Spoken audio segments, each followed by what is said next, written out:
Did you ever get that feeling that something evil never really dies, it just waits? Because, in Derry, that small, innocent, looking town with a smile too wide to trust, something has woken up again. And this time, it's not a clown hiding in the sewer. It's something worse. Something that wears your fears, twists your memories, and whispers your name from the dark. When HBO said welcome to Derry, I thought we were getting a slow burn origin story, something gentle, nostalgic maybe. But oh no. This episode didn't welcome anyone. It dragged us in screaming, smiling, and begging for answers. So let's talk about the opening. Because if you blinked, you probably missed the moment that changed everything. The hook that bites back, it starts at the Capitol Theater. Warm lights, flickering screens, and that uneasy silence that feels too perfect. Maddie's just a lonely kid, tired of home, trying to run away from a life that never wanted him. And yet, it's like Derry itself won't let him go. Every step he takes away from town, the air gets heavier. The shadows get closer. Now tell me, have you ever wondered what it feels like to be chosen by something ancient? Something that doesn't just want your body, but your soul. Because that's exactly what happens to Maddie. He's walking alone on that cold January night, when headlights pierce the dark. A family stops, smiling, friendly, too friendly. And you can feel it, can't you? That fake warmth, like a spider offering tea to a fly. They say they'll take him to Portland. But the moment he gets inside that car, I swear you can hear Derry laughing. The car ride from hell, the radio hums. The air gets colder, and suddenly, the mother screams, she's in labor. But what she gives birth to isn't a child. It's something else.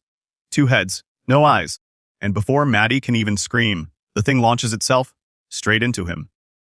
That's when we realize, this isn't a monster from outside. It's something that's always been part of Derry. A curse, a secret, maybe even a punishment. And if you think Pennywise is gone, think again. This was his work, or maybe his shadow. Because doesn't just feed on fear, it becomes it. Now here's where I need you to pause for 1 second. Because if you've ever thought you understood it, you're wrong. This show, it's rewriting the rules. Subscribe right now, not because I'm asking, but because you need to know what's coming next. We're digging into secrets that were never meant to be told. And trust me, you'll want to be here when we uncover the truth hiding under Derry's smile. The song that shouldn't exist back in the theater, the Music Man, plays, that cheerful, vintage tune that keeps saying trouble, trouble, trouble. But if you listen closely, it's not just a song. It's a warning. A curse echoing through the pipes of the town, and the kids can hear it. Lily and Ronnie both mention it. They hear that same creepy melody through the walls, whispering like something alive. And that's when you realize, Derry itself is singing.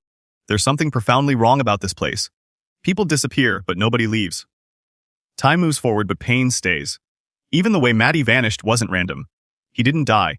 He was taken, consumed by something pretending to be family, pretending to care.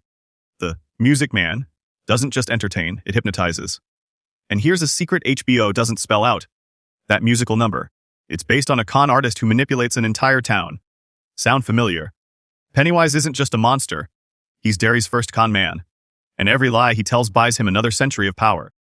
The theater's bloody circle. By the time the episode loops back to the Capitol Theater, everything's changed. The movie's rolling, laughter fills the room. But then the lights flicker, and Maddie's face flashes on screen. Not smiling, not innocent, but angry. He looks straight into the camera and blames them all, Lily, Phil, Teddy, and us. And suddenly the screams start again. Blood, glass. That flying mutant creature returns. Only now, it's faster, hungrier, and the lights don't protect anyone. This isn't just horror. This is Derry's curse restarting. Every few decades, the cycle begins again, and the town finds new children to feed it. And if you're wondering why Maddie's ghost blames Lily, there's a chilling reason. It's not really him. It's Pennywise using guilt as bait. Because nothing tastes better to eat than a guilty conscience. The last words we hear come from the movie playing in the background. An idle mind is the devil's playground. And that line? Oh, that line is everything. Because that's what Pennywise is. The devil inside the idle minds of Derry. Waiting. Watching. Whispering. Twisted irony. Derry doesn't let you leave. Let's go back for a second. Remember how the family offered to drive Maddie to Portland? That was never the plan. They circled back right into Derry, like moths to fire. It's the town itself that traps them. And that, my friends, is the real horror. Derry isn't haunted by Pennywise. Derry is Pennywise. Every building, every pipe, every street corner hums with his laughter. And when the music plays, when that soft tune hits the air, the town remembers its purpose to feed. That's why no one can leave. That's why everyone who tries ends up missing. Maddie wasn't the first, and he won't be the last. But hold on, we've barely started. Because the Losers Club has just stepped into the nightmare, and what happens next will change everything we thought we knew about it.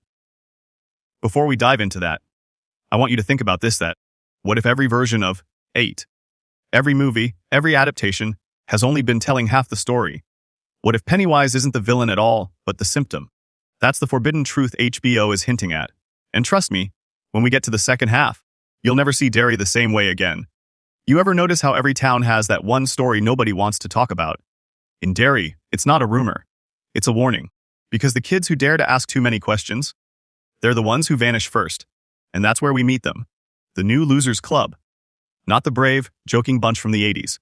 These kids, they're broken, fragile, scarred by loss, and somehow drawn to the same nightmare. Lily, Teddy, Phil, and little Susie. Their lives were supposed to be normal. School, laughter, a few secrets. But once you start hearing voices in Derry, you never go back to normal. Lily's curse. Let's start with Lily, the girl everyone calls crazy. Imagine losing your dad in the worst way possible. One moment he's a hero, crawling back into the factory to save your favorite toy, and the next, the machine eats him alive. The rumors spread like wildfire. That his body was chopped into jars, floating in brine like some morbid science experiment, and the kids, they turned it into a joke. Pickle jars in her locker, whispers in the hall, every laugh cutting a little deeper. Now, here's the part nobody in Derry dares say out loud. Those jars weren't just rumors. Someone, or something, made sure they existed. And when Lily passes by the factory at night, the pipes hum, the same melody Maddie heard.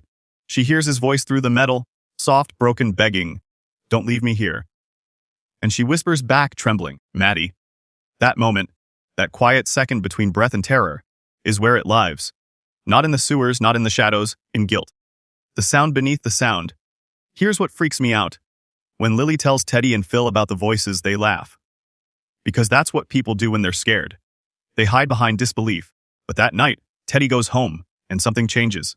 His bedroom light flickers. His lampshade, made of old leather, a gift from his uncle who fought in the war, starts to move. Not shake. Move. And then it moans. A deep, human sound. The camera doesn't flinch. It closes in. You can see faint outlines of faces in the leather, stretched and twisted like souls trapped inside. That's when it whispers his name. Teddy freezes. Because that voice, that language, it's German. And it's saying, "Help me." That's not a jump scare. That's history screaming through the walls. See, the lampshade was from Buchenwald, one of the darkest places in human history. And Pennywise, he doesn't just feed on fear. He feeds on collective guilt. Generational trauma. Every drop of suffering humanity tries to bury. That's what this show is doing differently. It's turning Derry into a mirror. We don't just see horror. We see ourselves. A deal with darkness. After that night, Teddy changes. He starts believing Lily. And when they go to the Capitol Theater to find answers, the group starts noticing things. The posters on the wall, the slogans, "Trouble in River City," "Don't trust outsiders," "Keep quiet," all echoing that same line from The Music Man. It's not just a movie. It's a message. Pennywise doesn't attack random victims. He hunts by design. He manipulates stories, creates guilt, and turns entire communities against their own. Derry's biggest monster isn't a clown. It's silence. Now, I want to ask you something. If you lived in a town where people vanished every generation, where the same tragedies repeated every 27 years, would you speak up? Or would you keep quiet, hoping you're not next? Tell me in the comments, because that question is Derry's curse.